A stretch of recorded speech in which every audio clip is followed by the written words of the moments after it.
Welcome back dear listeners. आज के इस इंपॉर्टेंट वीडियो के अंदर हम डिस्कस करेंगे मैकेनिज्म ऑफ मसल कॉन्ट्रैक्शन को कि बेसिकली हमारे पास जो मसल्स हैं ये कैसे कॉन्ट्रैक्ट होते हैं। इससे पिछली वीडियो के अंदर हमने स्ट्रक्चर ऑफ स्केलेटल मसल को डिटेल से एक्सप्लेन किया था।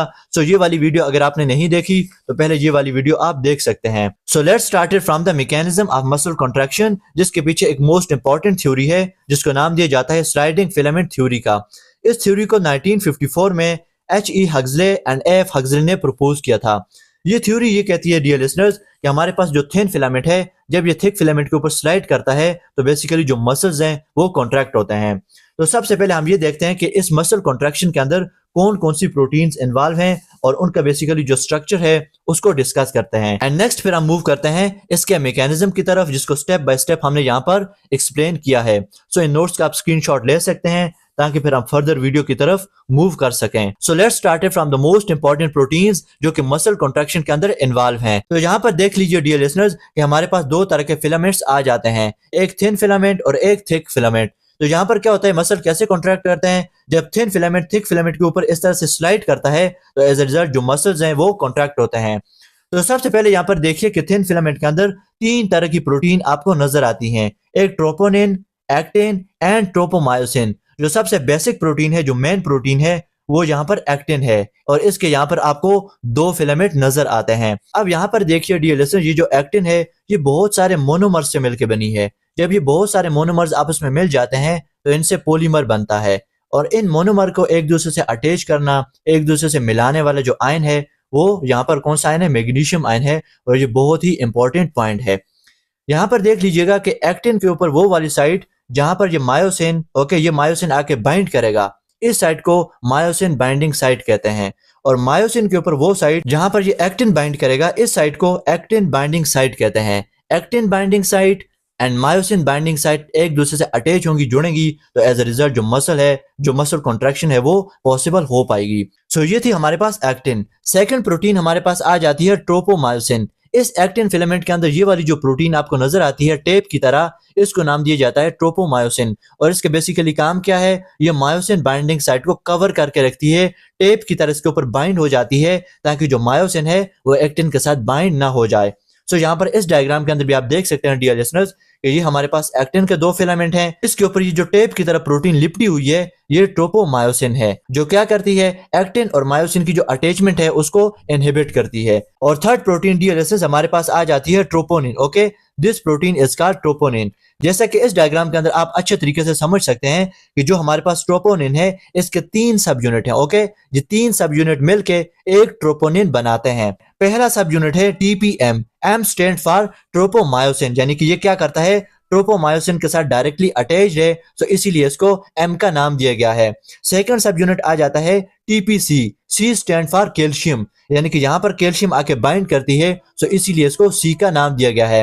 And third unit is called TPI, I stand for inhibition, यानी कि ये यहाँ पर क्या करता है, ये एक्टिन और मायोसिन की जो इंट्रैक्शन है उसको इनहिबिट करता है, इन दोनों को एक दूसरे से इंटरेक्ट नहीं होने देता। अब ये यहाँ पर कैसे इंटरेक्ट नहीं होने देगा, ये यहाँ पर ट्रोपोमायोसिन जो कि एक टेप की तरह प्रोटीन है, इसको एक्टिन के ऊपर बाइंड करवा के रखता है, यानी कि जो मायोसिन बाइंडिंग साइट है, this is myosin binding site, इसको कवर करवा के रखता है। सो जब तक कैल्शियम आके TPC के साथ अटैच नहीं हो पाएगा ये इनहिबिशन बरकरार रहेगी। सो ये था डियर लिसनर्स हमारे पास थिन फिलामेंट। और थिन फिलामेंट के अंदर हमने तीन प्रोटीन को देखा, ट्रोपोनिन, एक्टिन एंड ट्रोपोमायोसिन। अब बात करते हैं थिक फिलामेंट की। थिक फिलामेंट के अंदर डियर लिसनर्स सिर्फ एक प्रोटीन शामिल है और उस प्रोटीन को नाम दिया जाता है मायोसिन प्रोटीन। ओके, ये जो रॉड लाइक स्ट्रक्चर आपको नजर आता है इसको थिक फिलामेंट का नाम देते हैं और इसके अंदर एक प्रोटीन शामिल है, दैट इज मायोसिन प्रोटीन। लेकिन डियर लिसनर्स ये जो मायोसिन प्रोटीन है ये मिलकर बनी होती है 300 to 400 monomeric units of myromyosin are combined to form myosin protein। एक मायोसिन प्रोटीन के अंदर 300 से 400 मीरोमायोसिन के यूनिट्स शामिल होते हैं। अब इस मीरोमायोसिन के यूनिट की तरफ आप देखें, इसके अंदर बेसिकली तीन चीजें आपको नजर आती हैं। इसके तीन पार्ट हैं, एक इसकी टेल है, दूसरा इसका आर्म है और तीसरा इसका हेड आ जाता है। हेड के ऊपर ये जो साइट आपको नजर आती हैं ये एक्टिन बाइंडिंग साइट है। ओके, ये जो इसका आर्म है, आर्म के ऊपर ये आपको ATP बाइंडिंग साइट नजर आती है, जहां पे बेसिकली ATP आके बाइंड होगा, ATP की ब्रेक डाउन होगी, एनर्जी रिलीज होगी, तो एज अ रिजल्ट जो मसल्स हैं वो क्या होंगे, कॉन्ट्रैक्ट होंगे, जो आगे हम मैकेनिज्म के अंदर डिटेल से डिस्कस करते हैं। सो यहाँ पे बेसिकली आपने सिर्फ ये याद रखना है कि 300 से 400 ये जो मोनोमेरिक यूनिट है मीरोमायोसिन के, ये मिलके एक पूरा रॉड लाइक स्ट्रक्चर बनाते हैं जिसको हम थिक फिलामेंट कहते हैं। और ये थिन फिलामेंट इस थिक फिलामेंट के ऊपर इस तरह स्लाइड करेगा तो एज अ रिजल्ट जो मसल है उनकी कॉन्ट्रैक्शन हो पाएगी। सो डियर लिसनर्स, अब हम बात करते हैं मैकेनिज्म ऑफ मसल कॉन्ट्रैक्शन की कि बेसिकली मसल जो है वो कॉन्ट्रैक्ट कैसे होते हैं। इसको हम step by step proper notes के साथ डिस्कस करेंगे, लेकिन सबसे पहले हम इसको डायग्राम के जरिए समझते हैं, इसका कॉन्सेप्ट समझते हैं और बाद में आप इन नोट्स का स्क्रीनशॉट ले सकते हैं। सो यहाँ पर देखिए कि सबसे पहले स्टेप में क्या होता है, arrival of nerve impulse. Central nervous system की तरफ से एक मैसेज आता है कि मसल को कॉन्ट्रैक्ट किया जाए। अब ये नर्व इंपल्स न्यूरॉन के जरिए ट्रेवल करती हुई न्यूरॉन का जो फाइनल टर्मिनल एंड है इसके ऊपर आएगी। जब ये नर्व इंपल्स यहाँ तक पहुंचेगी तो न्यूरॉन के अंदर खास किस्म के चैनल्स होते हैं जिन्हें वोल्टेज गेटेड कैल्शियम चैनल का नाम दिया जाता है। जब ये ओपन हो जाएंगे तो कैल्शियम इस सेल के अंदर यानी कि न्यूरॉन के अंदर आ जाएगा और अंदर आते ही यहाँ पर आपको ये बहुत सारे साइनेप्टिक वेसिकल नजर आते हैं। दीज आर साइनेप्टिक वेसिकल और इसके अंदर खास किस्म का न्यूरोट्रांसमीटर होता है जिसे एसिटाइल कोलिन कहते हैं। अब ये कैल्शियम यहाँ पर अंदर आके इनको फ्यूज कर देगा। ओके, मेम्ब्रेन के पास ये जो वेसिकल हैं इनको फ्यूज कर देगा और जो न्यूरोट्रांसमीटर है ये इस न्यूरोमस्कुलर जंक्शन के अंदर इस स्पेस के अंदर आ जाएंगे। अब यहाँ पर जैसे न्यूरोट्रांसमीटर रिलीज होगा न्यूरोमस्कुलर जंक्शन के अंदर तो यहाँ पर ये आपको मसल फाइबर नजर आता है जिससे पूरा मसल मिलके बना होता है, यानी कि ये जो है मसल का सेल है। इस सेल की जो सबसे आउटर बाउंड्री है जिसे नाम दिया जाता है सार्कोलेमा का, जो कि इस मसल फाइबर की प्लाज्मा मेम्ब्रेन है, सेल मेम्ब्रेन है। इस मेम्ब्रेन के ऊपर खास किस्म का रिसेप्टर होता है डियर लिसनर्स। ये रिसेप्टर क्या करते हैं, इस न्यूरोट्रांसमीटर को कलेक्ट करने के बाद, इस मैसेज को रिसीव करने के बाद टी ट्यूब्यूल्स के पास भेजते हैं और टी ट्यूब्यूल्स आपको यहाँ पर इनफोल्डिंग नजर आती हैं जो कि डीप मसल फाइबर के अंदर जाती हैं।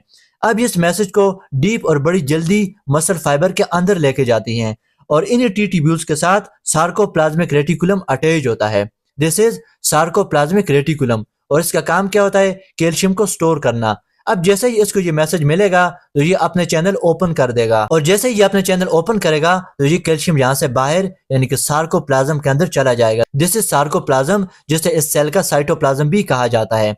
जब ये कैल्शियम सार्कोप्लाज्म के अंदर जाएगा तो जैसे कि आप जानते हैं कि यहाँ पे अंदर क्या है, थिन एंड थिक फिलामेंट शामिल है, लेकिन ये कैल्शियम जाके अटैच होगा ट्रोपोनिन के साथ। ओके, ट्रोपोनिन जो अभी हमने डिस्कस की, इसके खास किस्म का यूनिट है जिसे टीपीसी कहते हैं। ये कैल्शियम जाके टीपीसी इसके साथ अटैच होगा। सो जब कैल्शियम आके टीपीसी के साथ अटैच होगा तो ये सारे के सारे जो टीपीआई हैं जो इनहिबिशन का काम करते थे, ये सारे के सारे यहाँ पर क्या हो जाएंगे, स्लाइड डाउन, ये नीचे की तरफ स्लाइड कर जाएंगे और इनकी शेप कुछ इस तरह से बन जाएगी। ओके, ये यहाँ पे स्लाइड कर जाएगा।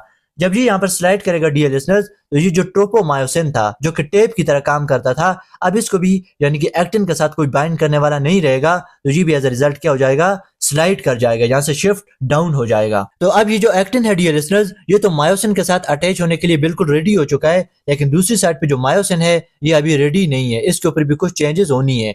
तो यहाँ पर आप देख सकते हैं कि जब तक एटीपी यहाँ पर आकर बाइंड नहीं होगा, एटीपी की ब्रेक डाउन नहीं होगी तो मायोसिन एक्टिन के साथ कभी भी बाइंड नहीं हो सकता। अगर एटीपी आके बाइंड होगा तब भी मायोसिन इसके साथ अटैच नहीं हो सकता उस वक्त तक जब तक एटीपी की ब्रेक डाउन नहीं होगी। तो यहाँ पर इन नोट्स के अंदर आप देख सकते हैं कि binding of ATP with myosin, तो जब एटीपी आके मायोसिन के हेड के ऊपर बाइंड होगी तो एज अ रिजल्ट क्या होगा, वाटर की मौजूदगी में एटीपी की ब्रेक डाउन होगी। एक एंजाइम यहाँ पर इसकी ब्रेक डाउन करेगा, दैट इज एटीपीएज। एटीपीएज इसकी ब्रेक डाउन करेगा और क्या बनेगा, तीन चीजें बनेगी, ADP, inorganic phosphate and energy, और इसी एनर्जी को फिर यूज किया जाता है। तो सबसे पहले स्टेप में क्या होगा डियर लिसनर्स कि जब एडीपी यहाँ से रिमूव होगा, सबसे पहले एडीपी रिमूव होगा, रिमूवल ऑफ एडीपी, तो एज अ रिजल्ट यहाँ पर क्या होगा, cross bridge formation and power stroke. जब एडीपी यहाँ से निकलेगी तो एज अ रिजल्ट जो मायोसिन का हेड है ये स्ट्रांगली जाके एक्टिन के साथ बाइंड कर जाएगा, फर्स्ट स्टेप।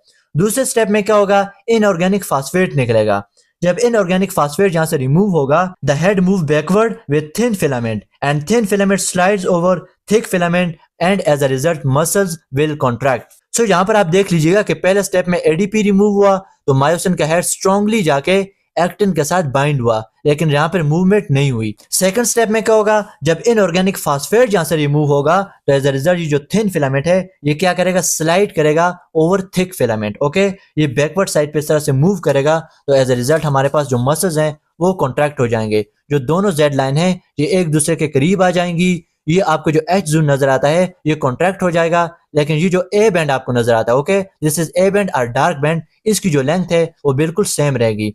और ये जो दोनों साइडें हैं जेड लाइन, ये एक दूसरे के करीब आ जाएंगी। तो एज अ रिजल्ट हमारे पास ये जो सार्कोमेयर हैं ये बिल्कुल कॉन्ट्रैक्ट हो जाएंगे। जब सार्कोमेयर कॉन्ट्रैक्ट होंगे तो मसल ऑटोमेटिकली कॉन्ट्रैक्ट हो जाएगा। अब डिएलेशन मसल रिलैक्स कैसे होंगे? तो यहाँ पर रीजनरेशन ऑफ एटीपी होगी। यहाँ पर क्या हुआ था, एटीपी की ब्रेक डाउन हुई थी in the presence of water, लेकिन यहाँ पे क्या होगा, रीजनरेशन ऑफ एटीपी होगी।